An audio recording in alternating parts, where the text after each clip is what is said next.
I'm going to show you one of the more sophisticated and really powerful tools, capabilities of Photoshop, and that is adjustment layers.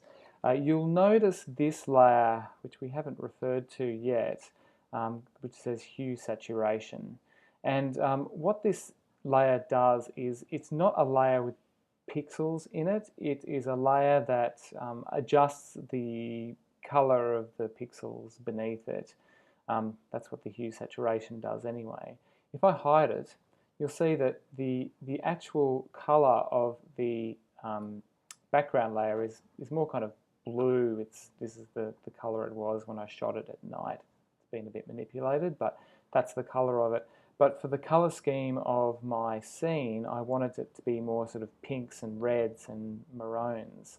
So I used the hue saturation to create that effect. Um, and just to give you an idea of how this works again, here's my gangster who I colored a sort of orange color in the last tutorial. If I click and drag that layer to change the stacking order of the layers, and I drag it underneath the hue saturation layer, you'll see that it is now being affected by the hue saturation settings in this layer. So I'm going to delete this layer and we're going to recreate it. So what we want to do is I'm going to just use this button. There's many ways to make adjustment layers. You can go layer, new adjustment layer, and then pick the effect that you want. Or you can use these buttons down here. I'm going to use hue saturation.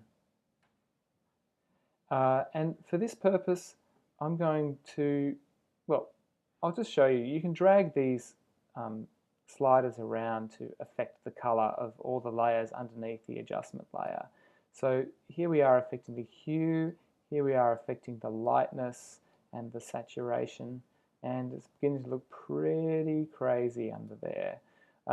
So I am going to just undo all of those, reset to adjustment defaults, and I'm going to use, this is what I decided I was going to do. I'm going to use this colorize checkbox, which is quite useful. Basically, it just says make the bottom layer a black and white image, except add the colors that I choose in my hue saturation layer. So I'm going to drag the hue color all the way over into the reds, and saturation is pretty much where I want it. I could make it really, really bright reds if I wanted to, but I think I'm going to keep it quite muted. And I'm just going to increase the lightness slightly so it just brings out a bit more detail in that background image. And that's it.